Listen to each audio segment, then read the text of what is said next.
सरकारनं त्या दिवशी सांगितलं होतं आणि देवेंद्र फडणवीसांचा निरोप सुरेश धसने दिला होता की आम्ही या तात्काळ मागण्या मान्य करतो.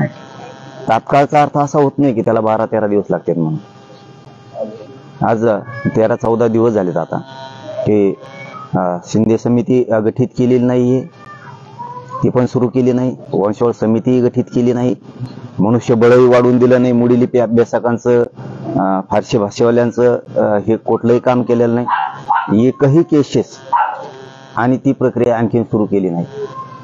त्यांनी गॅजेट त्यांच्या शिंदे समितीकडे असून सुद्धा गॅजेटही आणखीन घेतलं नाही. ते घेतलं नाही, आणखीन गॅजेट असूनही घेतलं नाही.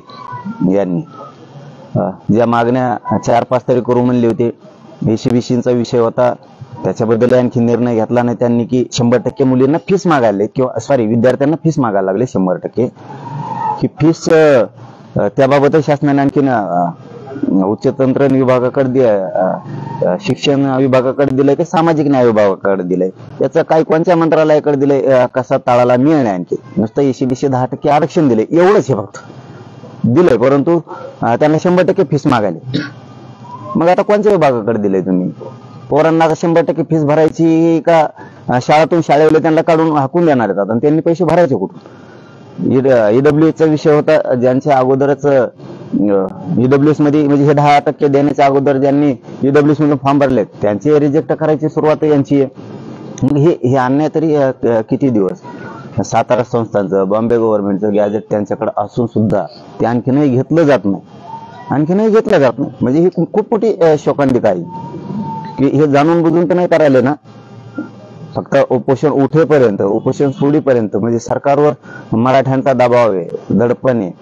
आणि मग आंदोलन उपोषण त्यावेळेस आपण सोडवा गोड बोलून आणि एकदा सुटलं की मग त्या मागण्या मान्य करायच्या नाही. असाच एक प्रकारचा 100% हे डाव आहे. म्हणून आम्ही पुन्हा ठरवलं की हे बरोबर नाही करायला लागलेत, हे फसवणूक करायला लागलेत जाणून बुजून. 13-14 दिवस झाले तरी त्या 5-6 मागण्यांपैकी त्याच्यातली एकही अंमलबजावणी त्यांनी केली नाही. कारण त्याच्यानंतर आता ही दुसरी कॅबिनेट येईन उद्या, एक कॅबिनेट झाली त्याच्यात काही केलं नाही, आता ही दुसरी कॅबिनेट येईल त्याच्यात सुद्धा काही केलं नाही. म्हणून आम्हाला थांबून चालणार नाही.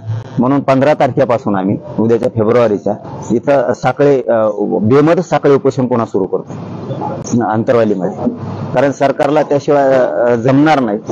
आणि हे लोन आता आम्ही हे आता साखळी उपोषणाचं लोन अंतरवालीपासून हे राज्यभर पसरणार आहेत, आता राज्यभर उभा करणार आहे, कारण यांना त्याशिवाय जमणार नाही. मग आता वेळच पडली, यांनी साखळी उपोषणातून बी दखल नाही घेतली तर आमरण उपोषण करायची वेळ आली तर आम्ही पुन्हाही करणार आहेत.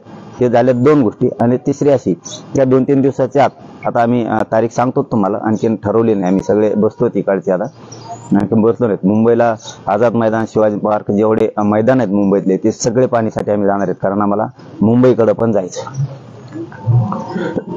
रस्त्यावरची लढाई म्हणल्याच्या नंतर नेमकी ही लढाई कशी असणार, काय स्वरूप असणार आहे?